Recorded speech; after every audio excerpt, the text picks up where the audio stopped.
Oke, selamat datang di video pembelajaran web development. Jadi di video sebelumnya, teman-teman udah belajar mengenai switch dan juga if statement, yang mana itu merupakan bagian dari pengkondisian gitu, atau percabangan.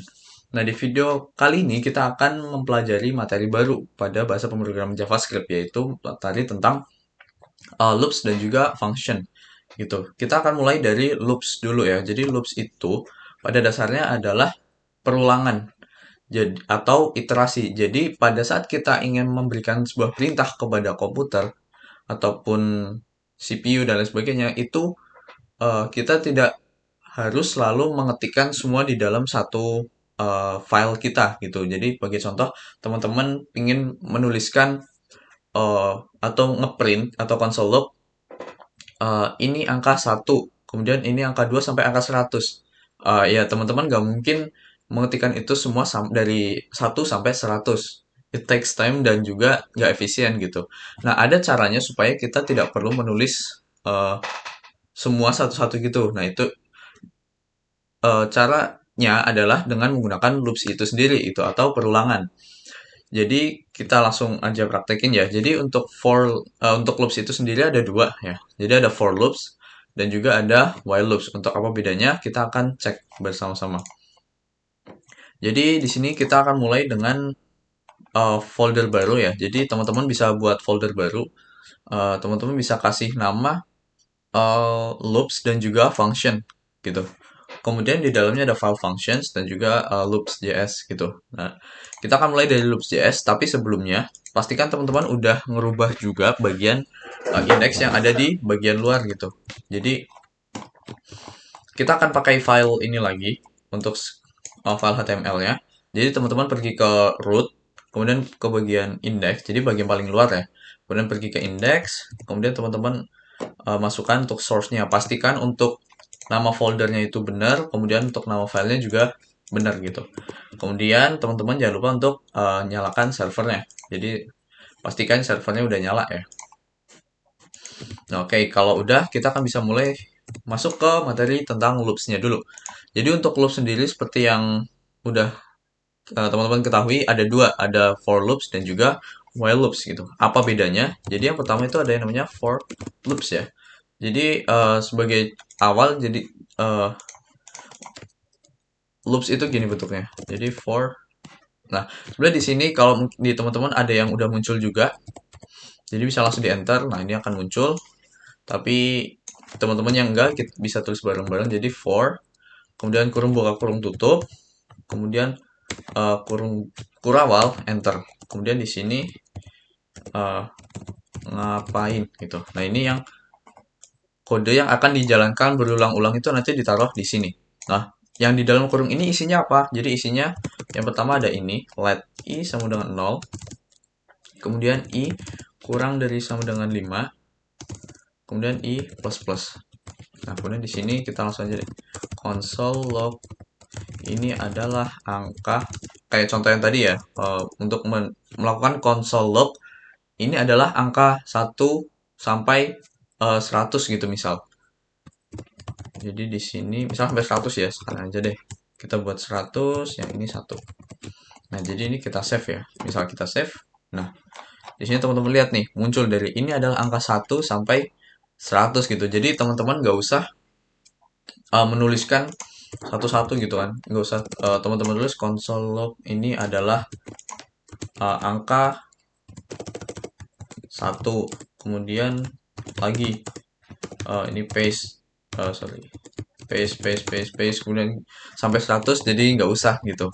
It takes time dan juga dia akan makan memori karena dia menggunakan line baru di sini. Gitu. Jadi dengan cara kayak gini lebih cepat dan juga lebih cepat secara komputer kita dan juga lebih cepat secara kita dalam mendevelop aplikasinya nanti ataupun nulis kodenya itu jadi lebih cepat karena kita cuma perlu nulis ya 3 baris lah kalau misal untuk melakukan perintah ini perintah console log dari angka gitu.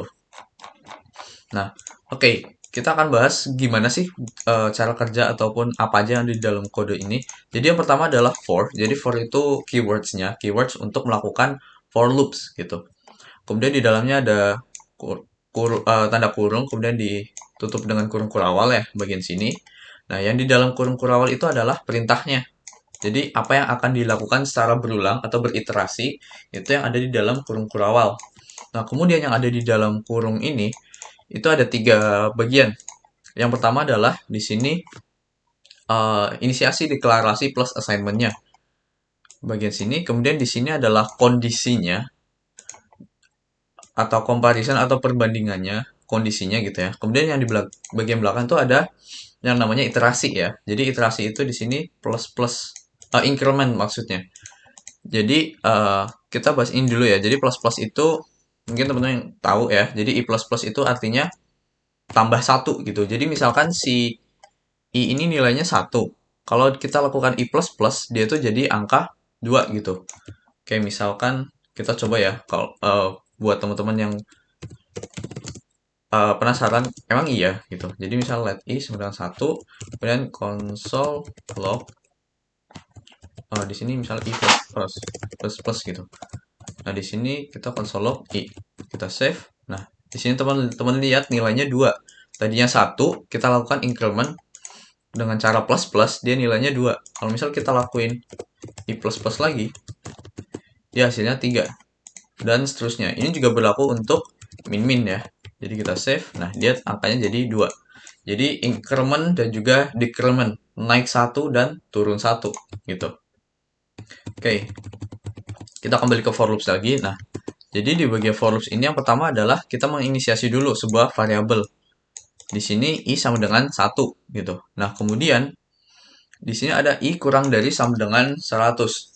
Jadi bagian sini adalah pengkondisian apabila i-nya itu mencapai yang ada di sini. Atau yang tadinya nilainya itu true sampai dia jadi iterasi akan dilakukan sampai nilainya itu false gitu.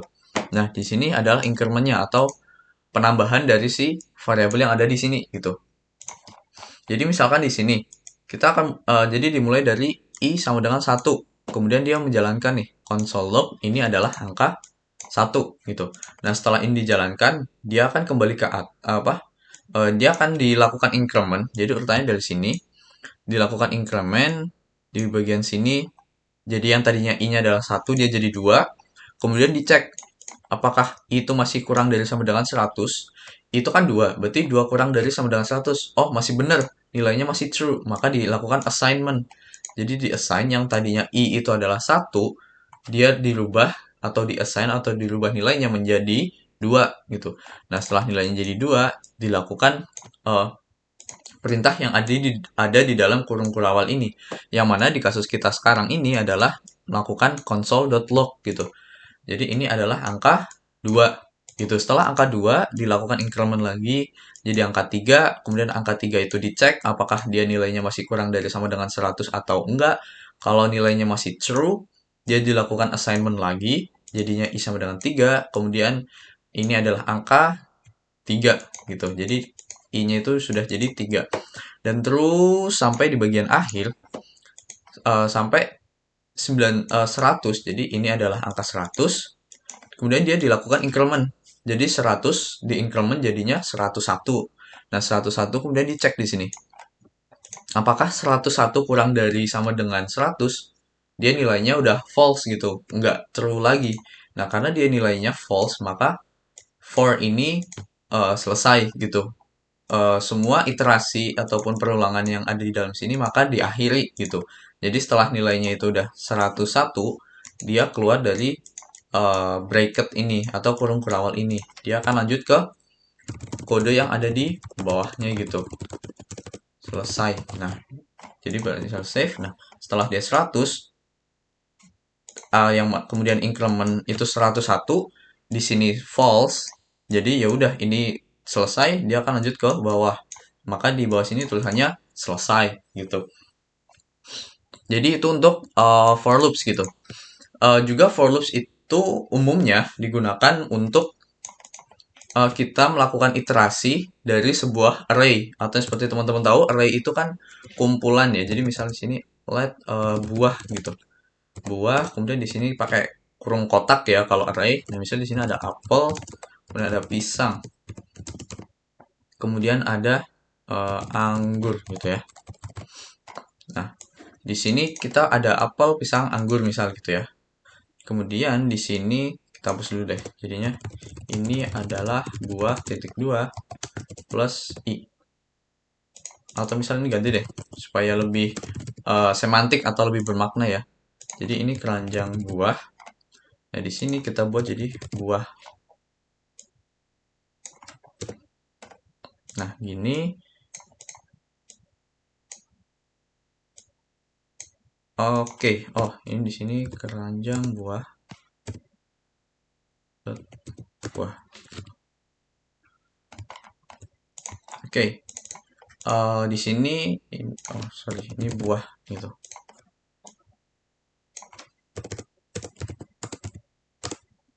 Nah, oke.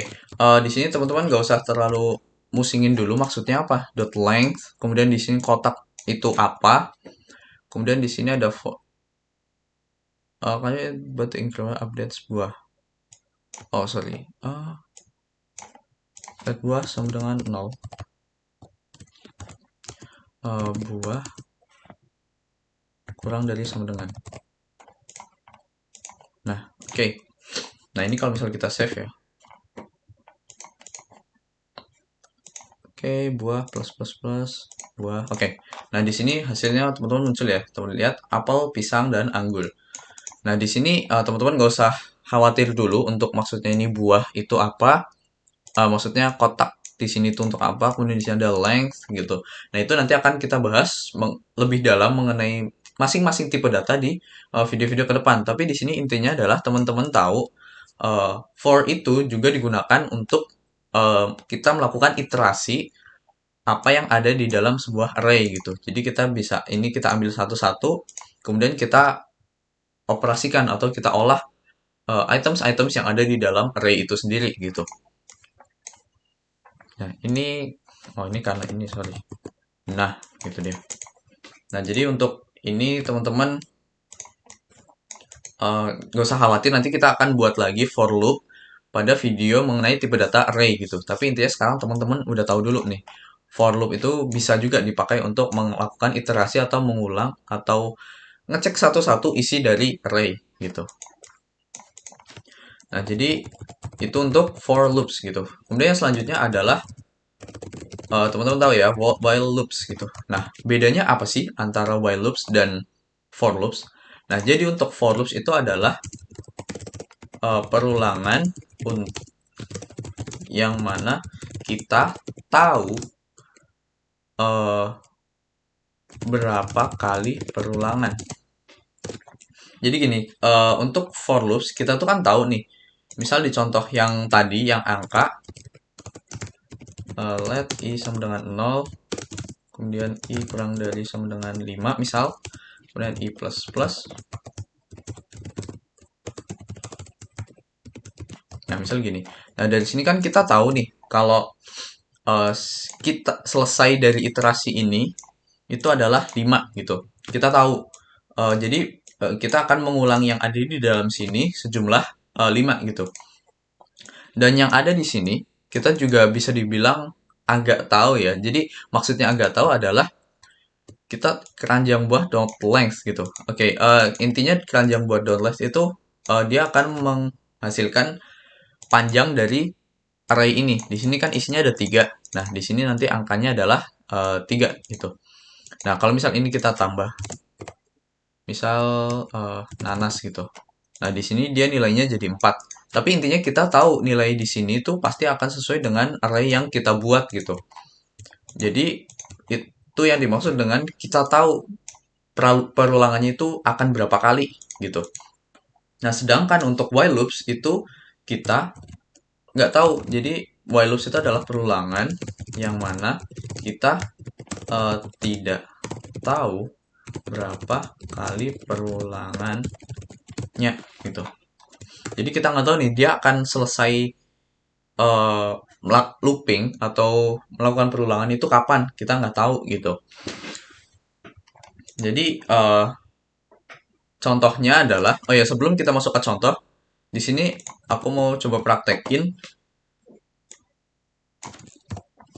Aku mau coba praktekin kalau kita juga bisa melakukan for loops kayak gini dengan menggunakan while loops gitu. Jadi misal di atas adalah for loops gitu. Nah, jadi untuk membuat while loops adalah gini. Jadi kita pakai while, kurung buka, kurung tutup, dan kurung kurawal. Jadi mirip kayak for ya, cuma beda di keywordnya for dan juga while gitu. Nah, kemudian untuk isinya apa yang beda? Jadi bagian sini tuh sama. Jadi di sini ngapain? Jadi di sini tuh ngapainnya gitu. Yang mau diulang tuh apa? Itu ditaruh di kurung kurawal gitu. Nah, untuk yang ada di dalam kurung tanda kurung itu adalah kondisi gitu. Jadi nilai di sini itu dia bisa jadi true ataupun false gitu. Jadi perlu ada sesuatu yang mengubah mengubah nilai yang ada di dalam sini gitu. Nah, tapi sebelumnya kita akan coba buat kayak gini dulu ya. Jadi kita akan melakukan console log. Jadi angka ini ya. Kita save dulu deh. Oh, ya.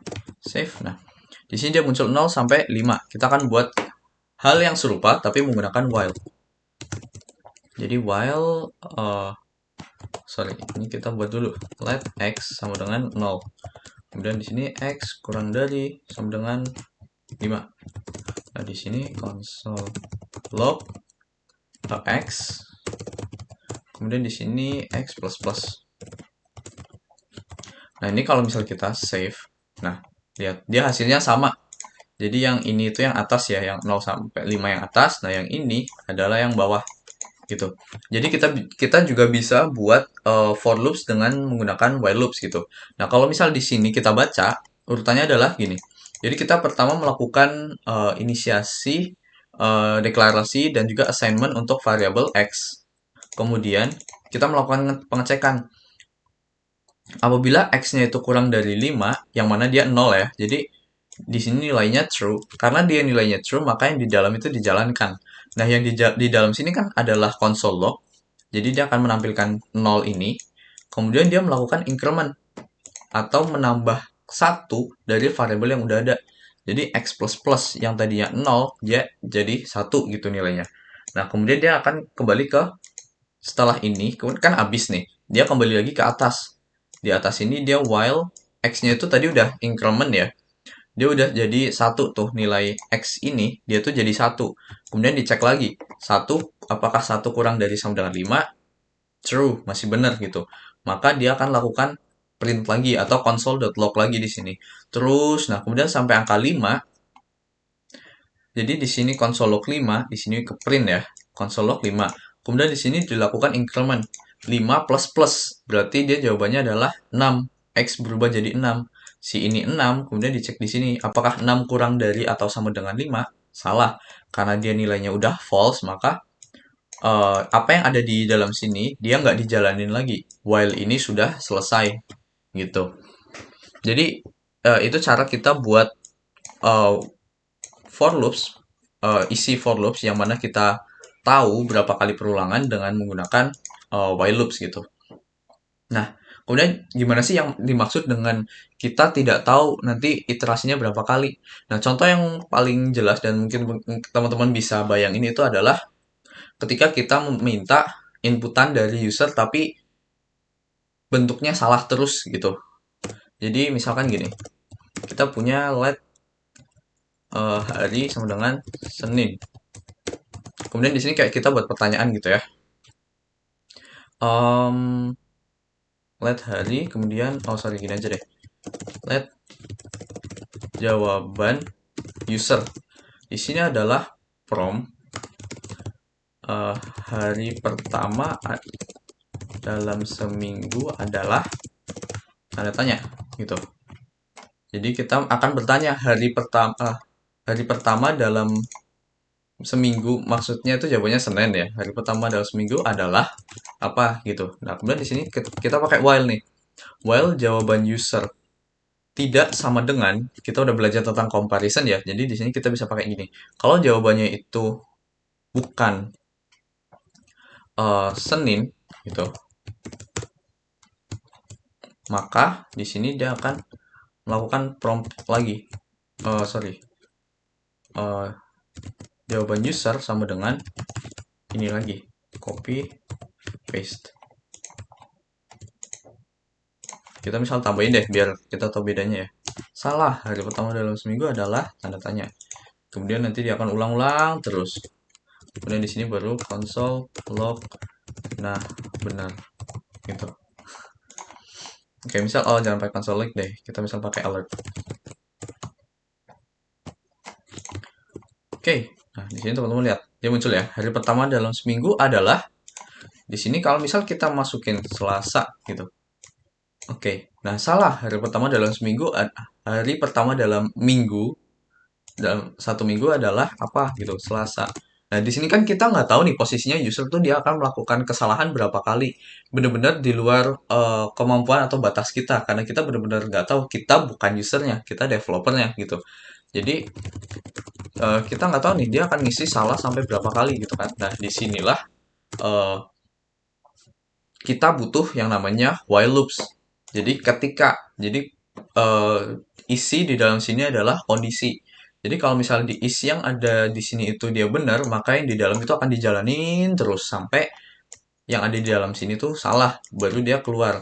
Jadi kan ini salah terus ya, tuh salah salah. Nah kemudian kalau misalnya kita isi Senin, baru nah benar gitu. Jadi itu fungsi yang paling sederhana yang teman-teman juga bisa bayangin gitu kan dari while loops itu sendiri.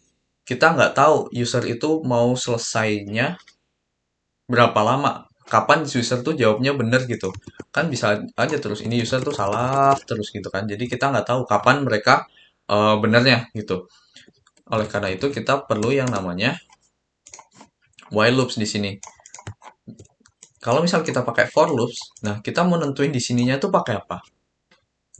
Nggak bisa karena ya kita nggak tahu user tuh mau selesai berapa lama.